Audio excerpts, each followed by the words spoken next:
प्यार का नया सवेरा पार्ट 6 एक तरफा मोहब्बत।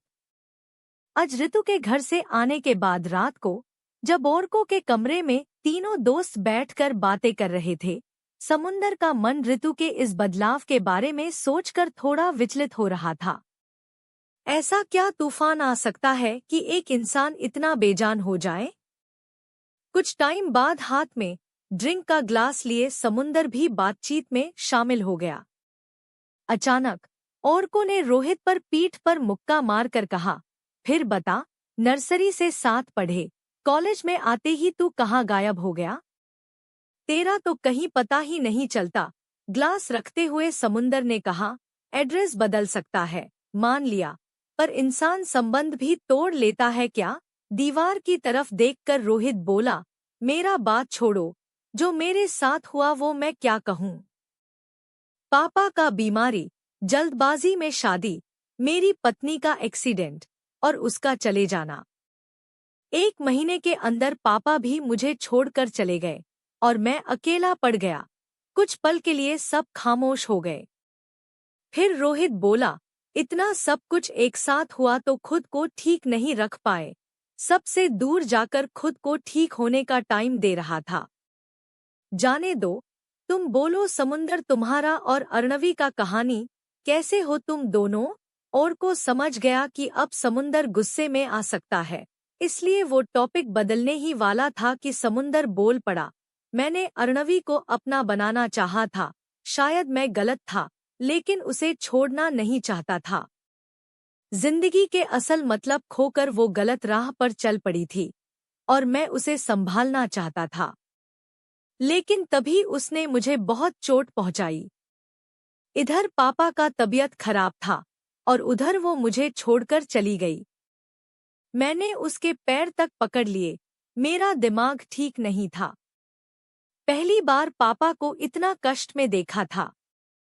पापा का तबीयत खराब, माँ का बेजान हो जाना, और उस टाइम पे अर्णवी मुझे दर्द देती ही जा रही थी। अचानक बाहर निकल जाती थी, दिन रात का कोई ठिकाना नहीं था, उसका कोई खबर नहीं मिलता था। जिंदगी के सबसे कठिन वक्त में वो मेरा साथ छोड़ गई, तो मैंने भी पीछे मुड़कर नहीं देखा। वो सब तो बहुत पहले खत्म हो गया। उसके बाद खुद को वक्त देना, ऑफिस जाना, ऐसे ही समय बीत गया और को आश्चर्य से समुंदर के तरफ देखता रह गया, क्योंकि आज 5 साल बाद समुद्र इस टॉपिक पे बात कर रहा था। ऐसे ही दिन बीत रहा था। फिर लगभग 8 महीने बाद आज समुंदर ऋतु के घर जा रहा है।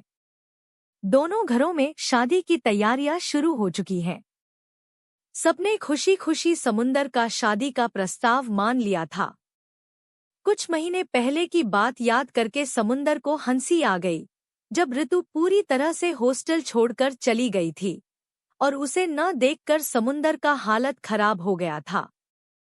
फिर कुछ दिनों बाद बेहिचक उसने अपने माँ से कह ही दिया कि माँ, मैं ऋतु को शादी करना चाहता हूँ। और फिर बाकी का काम संभालना मुश्किल नहीं रहा, क्योंकि ऋतु के पापा पहले से ही समुंदर के बैंक में आते थे। जान पहचान बहुत पुराना था, इसलिए बहुत जल्दी सब मान गए। लेकिन डर था, ऋतु क्या कहेगी इस बात को लेकर। लेकिन समुंदर सुना, ऋतु हाँ बोल दी। शादी तय हो जाने के बाद समुंदर को लगा था कि शायद ऋतु की तरफ से कोई फोन आएगा, लेकिन आज तक ऋतु से कोई बात नहीं हुई। समुंदर भी कोशिश नहीं किया, क्योंकि उसको पता था कि ये एक तरफा मोहब्बत है। समुंदर के लिए प्यार है, लव है, लेकिन ऋतु के लिए अरेंज मैरिज है। ये बात समुंदर जानता था। कल रात अचानक ऋतु का नाम फोन की स्क्रीन पर देखकर समुंदर चौंक गया। बात करते ही ऋतु ने आज मिलने की बात कही, अपने घर पे। ऋतु के घर पहुंचते ही सबसे बातचीत हुई। फिर समुंदर और ऋतु छत पर चला गया। छत पर ऋतु और समुंदर साथ खड़े थे। शादी की बात होने के बाद यह पहली बार था जब दोनों आमने सामने हुए थे। समुंदर समझ नहीं पा रहा था कि क्या बोले। तभी ऋतु ने कहा, माँ ने कहा था कि आपसे एक बार मिल लूं। समुंदर बेचैन होकर पूछा, तुम्हें नहीं लगा था कि एक बार मुझसे मिलना चाहिए शादी से पहले? ऋतु शांत आवाज से जवाब दी, मैं इतना कुछ नहीं सोचती। समुंदर उत्तेजित होकर बोला, ऋतु, एक बात कहूं? तुम्हारे परमिशन के बिना ही मैंने तुम्हारे घर में शादी का प्रस्ताव भेजा था। मुझे नहीं पता था कि तुम तैयार हो या नहीं शादी के लिए। मैंने तुम्हारा आंसर नहीं पूछा कभी कॉल करके कि तुम्हें मन है या नहीं शादी करने का, क्योंकि शायद मुझे बुरा महसूस हुआ या फिर मुझे नहीं लगा कि इस बारे में तुम्हें परेशान करूं। आज जब हम बात कर रहे हैं तो मैं पूछ ही सकता हूं, क्या तुम मुझसे शादी करोगी?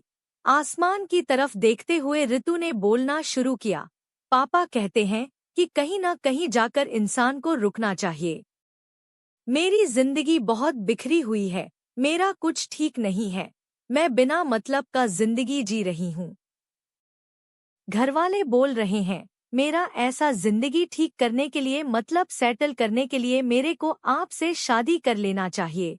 समुंदर को जैसे शौक लगा, ऐसे आवाज में बोला, नहीं, वो तो जबरदस्ती शादी हो जाता है।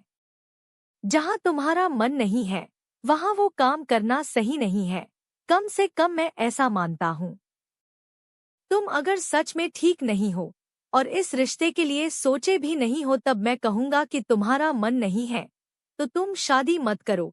समुंदर की तरफ देखते हुए ऋतु ने कहा, सच में? समुंदर ने सिर हिलाते हुए कहा, हाँ, बिल्कुल।